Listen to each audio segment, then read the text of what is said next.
ਹੋ ਤਿਉ ਨਾਨਕ ਦਾਸ ਬੋਲੇ। ਵਾਹਿਗੁਰੂ ਜੀ ਕਾ ਖਾਲਸਾ, ਵਾਹਿਗੁਰੂ ਜੀ ਕੀ ਫਤਿਹ। ਪਰਮ ਸਤਿਕਾਰਯੋਗ ਗੁਰੂ ਸਾਹਿਬ ਜੀ ਦੀ ਸਾਜੀ ਨਵਾਜੀ, ਗੁਰੂ ਸਰੂਪ ਗੁਰੂ ਖਾਲਸਾ ਸਾਧ ਸੰਗਤ ਜੀਓ। ਦਸੋ ਪਾਤਸ਼ਾਹੀਆਂ ਕੀ ਆਤਮਿਕ ਜੋਤ, ਗੁਰੂ ਨਾਨਕ ਦਾ 11ਵਾਂ ਸਰੂਪ, ਸ਼ਬਦ ਅਵਤਾਰ ਧੰਨ ਧੰਨ ਸਤਿਗੁਰੂ ਸ੍ਰੀ ਗੁਰੂ ਗ੍ਰੰਥ ਸਾਹਿਬ ਜੀ ਦੀ ਪਾਵਨ ਹਜ਼ੂਰੀ ਵਿੱਚ ਮਹਾਂਪੁਰਸ਼ਾਂ ਦੇ ਉਦਮ ਉਪਰਾਲੇ ਦੁਆਰਾ ਅਦੁੱਤੀ ਗੁਰਮਤਿ ਸੰਗੀਤ ਸੰਮੇਲਨ ਔਰ ਵਿਦਵਾਨਾਂ ਨੂੰ ਨਿਮੰਤਰਣ ਦੇ ਕਰਕੇ ਸ਼ਬਦ ਗੁਰੂ ਦੀ ਭਾਵਨਾ ਨੂੰ ਮੁੱਖ ਰੱਖਦਿਆਂ ਹੋਇਆਂ ਇਸ ਵਿਸ਼ੇ ਤੇ ਵਿਦਵਾਨਾਂ ਦੇ ਕੋਲੋਂ ਵਿਚਾਰਾਂ, ਤਾਂ ਕਿ ਸ਼ਬਦ ਗੁਰੂ ਦੀ ਗੱਲ ਜੋ ਅੱਜ ਨਾਸਤਿਕ ਲੋਕ ਤੇ ਪਖੰਡ ਕਰਨ ਵਾਲੇ ਲੋਕ ਇਸ ਨੂੰ ਧੁੰਦਲੀ ਕਰ ਰਹੇ ਹਨ, ਉਸ ਨੂੰ ਨਿਖਾਰਨ ਲਈ ਸੰਤ ਬਾਬਾ ਸੁੱਚਾ ਸਿੰਘ ਜੀ ਨੇ ਬੜਾ ਉਦਮ ਕੀਤਾ ਹੈ। ਆਓ ਗੁਰੂ ਕਿਰਪਾ ਕਰੇ, ਸਤਿਗੁਰੂ ਜੀ ਦੇ ਪਾਵਨ ਬਚਨ ਯਾਦ ਕਰੀਏ। ਗੁਰੂ ਨਾਨਕ ਸਾਹਿਬ ਮਹਾਰਾਜ ਨੇ ਇਹ ਸਿੱਧਾਂ ਨੇ ਪੁੱਛਿਆ ਸੀ, ਕਵਨ ਗੁਰੂ ਕਿਸ ਕਾ ਤੂੰ ਚੇਲਾ, ਤਾਂ ਆਪ ਜੀ ਦਾ ਉੱਤਰ ਇਹੀ ਸੀ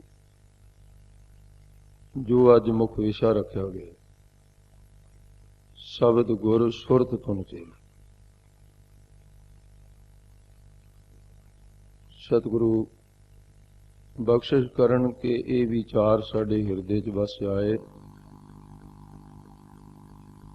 ਤੇ ਸਤਿਗੁਰੂ ਨੇ ਜੋ ਅੰਮ੍ਰਿਤ ਵਚਨ ਗੁਰੂ ਨਾਨਕ ਨੇ ਕਹੇ,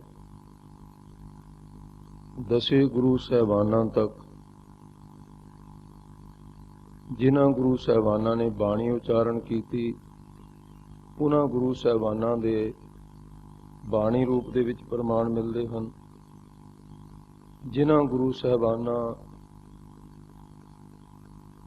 ਦੀ ਬਾਣੀ ਸ੍ਰੀ ਗੁਰੂ ਗ੍ਰੰਥ ਸਾਹਿਬ ਵਿੱਚ ਦਰਜ ਨਹੀਂ, ਉਹਨਾਂ ਦੇ ਇਤਿਹਾਸ ਵਿੱਚ ਪ੍ਰਮਾਣ ਮਿਲਦੇ ਹਨ। ਸ੍ਰੀ ਗੁਰੂ ਗੋਬਿੰਦ ਸਿੰਘ ਸਾਹਿਬ ਮਹਾਰਾਜ ਦੀ ਆਪਣੀ ਉਚਾਰਨ ਕੀਤੀ ਹੋਈ ਬਾਣੀ ਵਿੱਚ ਸ਼ਬਦ ਗੁਰੂ ਦੇ ਪ੍ਰਮਾਣ ਮਿਲਦੇ ਹਨ। ਮੈਂ ਉਹਨਾਂ ਸਾਰੇ ਪ੍ਰਮਾਣਾਂ ਦੀ ਲੜੀ ਨੂੰ ਨਾ ਛੇੜਦਾ ਹੋਇਆ ਸਮੇਂ ਦੀ ਜੋ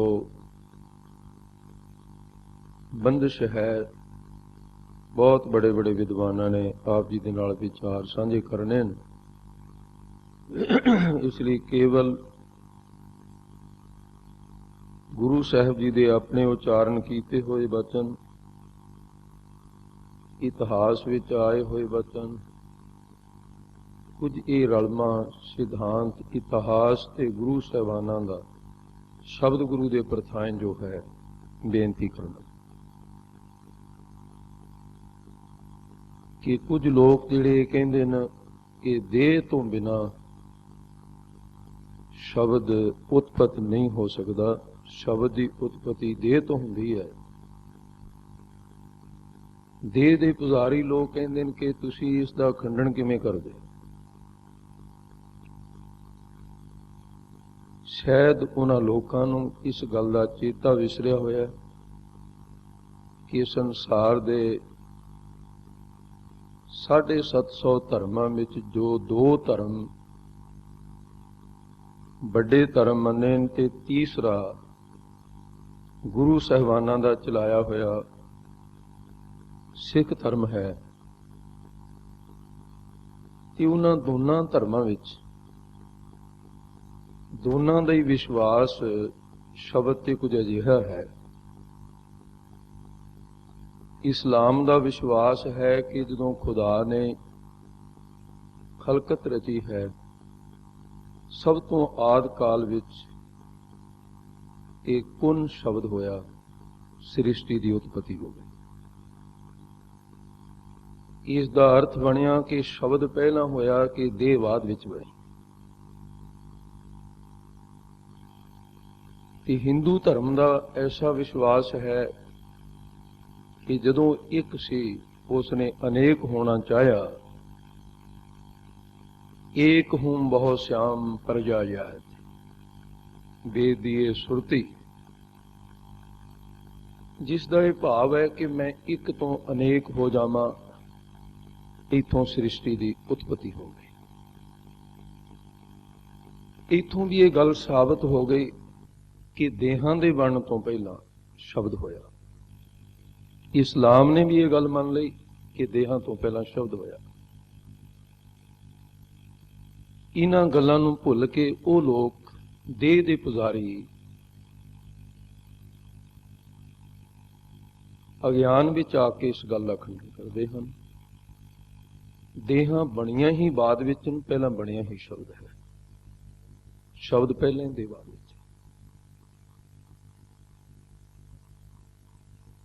ਤੇ ਸਿੱਖ ਧਰਮ ਵਿੱਚ ਇਹਦੇ ਬੜੇ ਠੋਸ ਪ੍ਰਮਾਣ।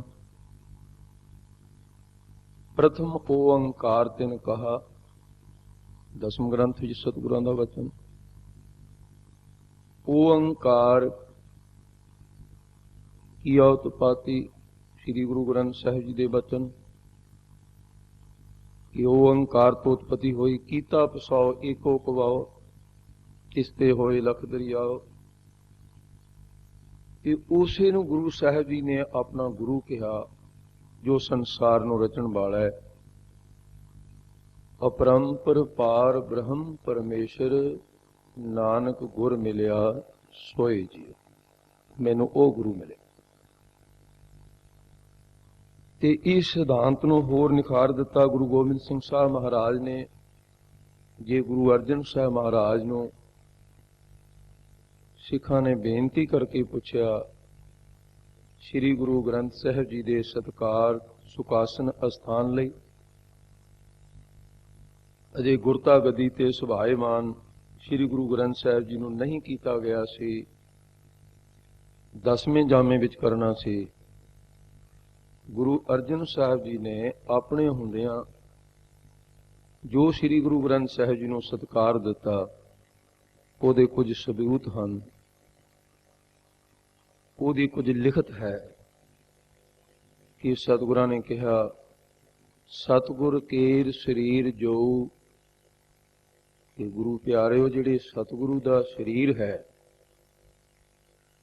ਸਤਿਗੁਰ ਕੇਰ ਸਰੀਰ ਜੋ ਸਭ ਥਾਨ ਸਮੇਂ ਸਭ ਨਾਂ ਦਰਸੈ ਹੈ। ਸਾਰਿਆਂ ਥਾਨਾਂ ਦੇ ਵਿੱਚ, ਅਸਥਾਨਾਂ 'ਚ ਸਾਰਿਆਂ ਨੂੰ ਦਰਸ਼ਨ ਇਸ ਦੇ ਨਹੀਂ ਹੋ ਸਕਦੇ। ਸਤਿਗੁਰ ਕੇਰ ਸਰੀਰ ਜੋ ਸਭ ਥਾਨ ਸਮੇਂ ਸਭ ਨਾਂ ਦਰਸਾਏ ਹੈ। ਗ੍ਰੰਥ ਹਿਰਦਾ ਗੁਰ ਕੋ ਇਹ ਜਾਨੋ, ਉਤਮ ਹੈ ਸਭ ਕਾਲ ਰਹੇ ਹੈ। ਮੇਰੇ ਸਰੀਰ ਤੋਂ ਉਤਮ ਹੈ ਔਰ ਸਾਰਿਆਂ ਥਾਵਾਂ ਤੇ ਸਾਰਿਆਂ ਸਮਿਆਂ ਦੇ ਵਿੱਚ ਹੀ ਰਹੇਗਾ, ਹਰ ਸਮੇਂ ਰਹੇਗਾ। ਸ੍ਰੀ ਗੁਰੂ ਕੇਰ ਸਰੀਰ ਜੋ ਸਭ ਥਾਨ ਸਮੇਂ ਸਭ ਨਾਂ ਦਰਸੈ ਹੈ। ਗ੍ਰੰਥ ਹਿਰਦਾ ਗੁਰ ਕੋ ਇਹ ਜਾਨੋ, ਇਹ ਗੁਰੂ ਦਾ ਹਿਰਦਾ ਹੈ।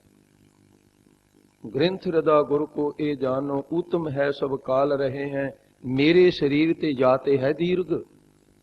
ਇਹ ਨਾ ਮੰਨ ਲਿਓ ਕਿ ਮੇਰੇ ਸਰੀਰ ਜੈਸਾ ਹੈ, ਐਸਾ ਨਹੀਂ। ਮੇਰੇ ਸਰੀਰ ਤੇ ਜਾਂ ਤੇ ਹੈ ਦੀਰਘ, ਮੇਤੋਂ ਵੱਡਾ ਹੈ। ਪੂਜਾ ਦੇ ਲਈ ਮੇਰਾ ਸਰੀਰ ਵੱਡਾ ਨਹੀਂ, ਪੂਜਾ ਦੇ ਲਈ ਸ੍ਰੀ ਗੁਰੂ ਗ੍ਰੰਥ ਸਾਹਿਬ ਜੀ ਵੱਡੇ ਹਨ। ਮੇਰੇ ਸਰੂਪ ਤੇ ਜਾਤੇ ਹੈ ਦੀਰਘ, ਸਾਹਿਬ ਜਾਨ ਅਦੈਵ ਕਹਿ ਹੈ। ਆਪਣਾ ਮਾਲਕ ਜਾਣ ਕੇ ਅਦਬ ਕਰਿਓ, ਕਿਤੇ ਇਸ ਗੱਲ ਵਿੱਚ ਧੋਖਾ ਨਾ ਖਾ ਜਾਇਓ। ਸਤਿਕਾਰ ਵਿੱਚ ਕੋਈ ਕਸਰ ਨਾ ਰਹੇ, ਆਪਣਾ ਮਾਲਕ ਜਾਣ ਕੇ ਸਤਿਕਾਰ ਕਰਨਾ। ਸਾਹਿਬ ਜਾਨ ਅਦੈਵ ਕਹਿ ਹੋ। ਪੂਜਾ ਕਿਵੇਂ ਕਰਨੀ ਹੈ? ਪੂਜੋ ਚੰਦਨ ਕੇਸਰ ਕੋ ਘਸ, ਧੂਫ ਤਖੈ ਕੈ ਫੂਲ ਚੜਾਏ ਹੈ। ਸਪਸ਼ਟ ਇਨ ਅਰਥ ਕੋਈ ਬਹੁਤੀ ਡੂੰਘਾਈ ਵਾਲੇ ਐਸੇ ਅਰਥ ਨਹੀਂ ਕਿ ਮੈਂ ਅਰਥਾਂ ਵਿੱਚ ਸਮਕ ਹੋਵਾਂ। ਇਹ ਗੁਰੂ ਅਰਜਨ ਸਾਹਿਬ ਮਹਾਰਾਜ ਦੇ ਜੋ ਭਾਵਨਾ ਸੀ ਗੁਰੂ ਗ੍ਰੰਥ ਸਾਹਿਬ ਮਹਾਰਾਜ ਦੇ ਮੁਤਲਕ, ਉਹਨਾਂ ਨੂੰ ਭਾਈ ਸੰਤੋਖ ਸਿੰਘ ਜੀ ਨੇ ਆਪਣੀ ਕਾਵਿ ਰਚਨਾ ਵਿੱਚ ਗੁੰਥਨ ਕੀਤਾ। ਤੇ ਜੇ ਸੰਖੇਪ ਨਾਲ ਇੱਕ ਇੱਕ ਗੁਰੂ ਦਾ ਵੇਰਵਾ ਵੀ ਦਾਸ ਦੇਣ ਲੱਗੀ ਤਾਂ ਸਮਾਂ ਆਗਿਆ ਨਹੀਂ ਦੇਗਾ। ਜੇ ਗੁਰੂ ਹਰਿਰਾਏ ਸਾਹਿਬ ਮਹਾਰਾਜ ਨੂੰ ਸ੍ਰੀ ਗੁਰੂ ਗ੍ਰੰਥ ਸਾਹਿਬ ਜੀ ਦੀ ਅੰਮ੍ਰਿਤਮਈ ਬਾਣੀ ਦੇ ਮੁਤਲਕ ਪੁੱਛਿਆ ਗਿਆ ਤਾਂ ਸਤਿਗੁਰੂ ਮਹਾਰਾਜ ਦੇ ਵਚਨ ਸਨ, ਜੋ ਗੁਰ ਭਗਤ ਸਿੱਖ ਹੈ ਮੇਰਾ, ਗੁਰਬਾਣੀ ਤਿਸ ਭਾਏ ਕਨੇਰਾ, ਜਿਨ ਪੈ ਅਦਬ ਨ ਬਾਨੀ ਧਾਰਾ, ਜਾਣੋ ਸੋ ਸਿੱਖ ਨਹੀਂ ਹਮਾਰਾ। ਉਹ ਤੇ ਸਿੱਖ ਹੀ ਨਹੀਂ ਹੈ ਸਾਡਾ ਜਿਹਨੂੰ ਬਾਣੀ ਦਾ ਸਤਿਕਾਰ ਨਹੀਂ, ਕਿ ਬਾਣੀ ਦਾ ਅਦਬ ਨਹੀਂ।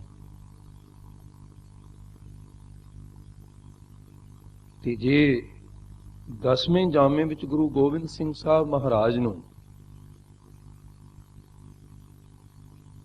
ਭਾਈ ਨੰਦ ਲਾਲ ਜੋ ਅੰਮ੍ਰਿਤ ਛਕ ਕੇ ਸਿੰਘ ਸਜੇ ਹਨ, ਪਰ ਨਾਮ ਉਹਨਾਂ ਦਾ ਨੰਦ ਲਾਲ ਹੀ ਅੱਜ ਤੱਕ ਪੱਕਿਆ ਹੋਇਆ ਹੈ। ਭਾਈ ਨੰਦ ਲਾਲ ਸਿੰਘ ਬੇਨਤੀ ਕਰਦੇ ਨੇ, ਤੁਮ ਜੋ ਕਹਾ ਗੁਰਦੇਵ ਜੀ। ਭਾਈ ਸਾਹਿਬ ਨੇ ਪ੍ਰਸ਼ਨ ਕੀਤਾ, ਐ ਗੁਰੂ ਗੋਬਿੰਦ ਸਿੰਘ ਸਾਹਿਬ,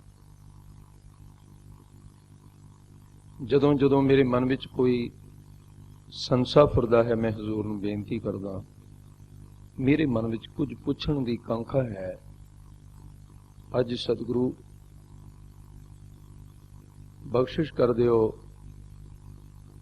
ਤੁਸੀਂ ਜੋ ਇਹ ਵਚਨ ਕਰਦੇ ਹੋ ਆਪਣੀਆਂ ਦਰਸ਼ਨਾਂ ਬਾਰੇ, ਗੁਰੂ ਦੇ ਦਰਸ਼ਨਾਂ ਬਾਰੇ, ਤੁਮ ਜੋ ਕਹਾ ਗੁਰਦੇਵ ਜੀ ਦਰਸ਼ਨ ਕਰ ਮੋਹਿ ਆਏ। ਮੈਂ ਬੇਨਤੀ ਕਰਦਾ। ਭਾਈ ਨੰਦ ਲਾਲ ਸਿੰਘ ਜੀ ਕਹਿਣ ਲੱਗੇ, ਲਖੀਏ ਤੁਮਾਰਾ ਦਰਸ਼ ਕਹਾਂ, ਤੁਹਾਡਾ ਦਰਸ਼ਨ ਕਿਵੇਂ ਜਾਣਾ। ਮਹਾਰਾਜ ਕਹਿੰਦੇ, ਭਾਈ ਸਾਹਿਬ ਕੀ ਮੁਸ਼ਕਲ ਹੈ। ਕਹਿੰਦੇ, ਸਤਿਗੁਰੂ ਮੈਨੂੰ ਹਾਲ ਤੱਕ ਇਹ ਨਹੀਂ ਪਤਾ ਲੱਗਿਆ ਕਿ ਕਿੰਨਿਆਂ ਸਰੂਪਾਂ ਵਿੱਚ ਦਰਸ਼ਨ ਦਿੰਦੇ ਹੋ, ਕਿਹੜੇ ਕਿਹੜੇ ਸਰੂਪ ਨੂੰ ਤੁਹਾਡੇ ਦਰਸ਼ਨ ਦੇਣ ਦੇ। ਲਖੀਏ ਤੁਮਾਰਾ ਦਰਸ਼ ਕਹਾਂ, ਕਹਾਂ ਕਿੱਥੇ ਦੇਖਾਂ, ਤੁਹਾਡੇ ਕਈ ਰੂਪ ਨੇ। ਮੈਂ ਇਸ ਗੁੰਝਲਦਾਰ ਬੁਝਾਰਤ ਵਿੱਚ ਫਸ ਗਿਆ, ਆਪਣੇ ਆਪ ਨਿਕਲਿਆ ਨਹੀਂ ਜਾਏਗਾ। ਆਪਣੀ ਰਸਨਾ ਤੇ ਦੱਸੋ ਕਿ ਕਿੰਨਿਆਂ ਸਰੂਪਾਂ ਵਿੱਚ ਵਰਤਦੇ ਹੋ, ਕਿੱਥੇ ਕਿੱਥੇ ਤੁਹਾਡਾ ਦਰਸ਼ਨ ਹੋ ਰਿਹਾ ਹੈ। ਲਖੀਏ ਤੁਮਾਰਾ ਦਰਸ਼ ਕਹਾਂ, ਕਹੋ ਮੋਹੇ ਸਮਝਾਏ, ਮੈਨੂੰ ਸਮਝਾ ਕੇ ਦੱਸ ਦਿਓ। ਤਾਂ ਗੁਰਦੇਵ ਦੇ ਬਚਨ ਸਨ, तीन रूप हैं मोहे के। ऐ भाई नंद लाल, मैं 3 स्वरूपां विच वरदा। 3 रूप हैं मोहे के, सुनो नंद चित लाए। तुसीं चित विरती नूं टिका के मेरे इस सिद्धांत नूं सुनो। निर्गुण सरगुण गुर शब्द कहों तो है समझा। मैं तेनों समझा के कह देता। एक मेरा स्वरूप जो वास्तव स्वरूप है, चक्र चिन्ह अर वर्ण जात अर पात नहन जहे रूप रंग अर रेख पे को कह ना सकत। एक तो ये है ना, रूप न रेख न रंग किस तरह गुण ते प्राप्त है। एक तो ये रूप है ना, नहीं जान जाई ਉਹਦੇ ਲਈ ਤੇ मैं भी यही कह रहा हाँ। नहीं जान जाई कशु रूप रेखन, कहाँ वास्ता को फिर कौन पेखन। कहाँ नाम ताको कहाँ कह कहावै, कहाँ मैं बखानो कहे वो न आवे। वो ते बात ही पक्का है, वो ते दसन वाली नहीं। तिन्ना गुणा तो परे त्रह गुण ते प्रभ भिन्न वखरा। तिन्ने गुणा रजगुण सतगुण तमगुण की सीमा तो परे वो मेरा वास्तव स्वरूप है ब्रह्म। ब्रह्म संस्कृत का शब्द है, इसका भाव है व्यापक, सारी जगह जिमी जमान के विखे समस्त एक जोत है। ना काट है ना बाढ़ है, ना काट बाढ़ होता है। ये मेरा वास्तव रूप है। इत्थे तक सिख दी पहुंच नहीं। ब्रह्म नू जानना ये तो ब्रह्म ज्ञानी की बात है। ब्रह्म ज्ञानी इस युग में को विरला ब्रह्म ज्ञानी, ये जिहड़े ब्रह्म ज्ञानियों के टोले दिसदे है, ब्रह्म ज्ञानी नहीं, खिमा कर देनी, किसी को चुभ न जाएगा। दो प्रकार का ज्ञान है, अपरोक्ष ब्रह्म ज्ञान, परोक्ष ब्रह्म ज्ञान। जिन्होंने इन्हां शब्दों के अर्थ भी नहीं आते, वो लोग भी अपने आप को पूर्ण ब्रह्म ज्ञानी संसार तो कह रहे हैं। खैर खिमा, ब्रह्म ज्ञानी का अर्थ ही स्पष्ट है, ब्रह्म का जानन वाला। ज्ञानी जानकारी जो रखता है, ज्ञान जिसके कोल है, ज्ञान वाला ज्ञानी, धन वाला धनी, जिसके कोल ब्रह्म का ज्ञान है, जो आत्मा और परमात्मा नूं समझ चुका है कि दोनों के इको ही विशेषण, आत्मा परात्मा एको करे, अंतर की दुविधा अंतर न रहे। उत्थे हर एक की पहुंच नहीं भाई नंद लाल। इसलिए सिख नूं लाभ खटण वास्ते दो स्वरूप है कि एक तो सरगुण स्वरूप है मेरा, इस तो पहला 9 सरगुण स्वरूप गुरु दे हो चुके हैं। इन्हां दी कोई सीमा है, कोई हद है, उस हद तो अगे ये स्वरूप संसार विच रह नहीं सकता। कि फिर हमेशा रहन वाला, सदा रहन वाला जिहड़ा स्वरूप है, वो इस तो सदा ही सिख लाभ लेंदे रहणगे। निर्गुण सरगुण, ये सरगुण स्वरूप है जो थोड़े समय तो बाद लोप हो जाएगा, जिमें गुरु नानक का स्वरूप लोप हो गया। सरगुण निर्गुण गुर शब्द, शब्द नूं गुरु मनना, कहो तो हे समझाए। 2 मिनट बाकी रहिंदे ने जां 2.5, इहदे विच मैं गल समाप्त करदा, क्योंकि बन्ने समय तो अगे जाण दा सवाल नहीं है। गुरु गोबिंद सिंह साहब ने जो अमृत वचन ਇਹਦਾ किते उलथा किसी विद्वान तो करा लेना, मेरे को समा नहीं बचिया कि मैं सारे दे अर्थ आप जी दे नाल सांझे करा। हजूर दा वचन जरूर आप जी नूं पाठ रूप विच सुना देना। गुरु गोबिंद सिंह साहब महाराज ने अमृत वचन उचारिया, ये सतगुरु दी अपनी बाणी है जो कुछ आप जी नूं बेनती कर लगा।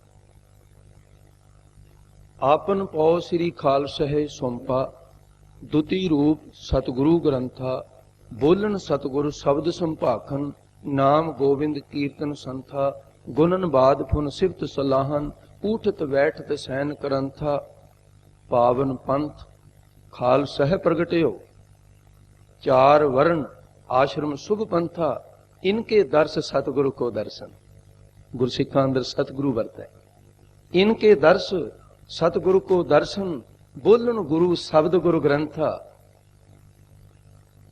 द्वादश रूप दूआ ते 10 12, 10वां जामा हजूर दा पहनिया, 11वां गुरु ग्रंथ साहब नूं गुरता गद्दी देण वेले कहंदे ने ਇਹ ਇਕਾਦਸ਼ਵਾਂ है, ते द्वादश रूप 12वां रूप मेरा खालसा जिहड़ा है, ये भी गुरु दा स्वरूप है। सिंह सो रहत पंच जह मिले, मम स्वरूप तै जानो भले, सिख पंचन में मेरो वासा, पूर्ण करो तरहें जो आसा। द्वादश रूप सतगुर ये कहीयत, द्वादश भान ये सूरज न दा 12, द्वादश भान प्रगट हर संता। अगे सतगुरां दी 2 तुकां हन इस शब्द दियां, प्रतक्ष कला पार ब्रह्म धनीछै, ग्रंथ पंथ खालस वरतंता। अखीर दी तुक है, बापू दी निमरता दी हद हो गई, ते सिख दी हैंकड़ दी भी हद हो गई। अज दे सिख दी ते बापू दी निमरता दी हद हो गई। गुरु हुंदा होया गुरु ये वचन करे कि दास गोबिंद, गुरु गोबिंद नहीं किया, दास गोबिंद फतेह सतगुरु की, ग्रंथ पंथ खालस वरतंता। जिहड़े पहला वचन कहे सन, दास गोबिंद फतेह सतगुरु की, खास ग्रंथ, इशारा किया गुरु ग्रंथ साहब, खास ग्रंथ गुरु रूप बदंता। ये गुरु का खास रूप है गुरु ग्रंथ साहब, इसलिए मैं मत्था टेकदा हाँ। सिखो तुसीं भी मत्था टेको। इत्थे समाप्ति है। वाहिगुरू जी का खालसा, वाहिगुरू।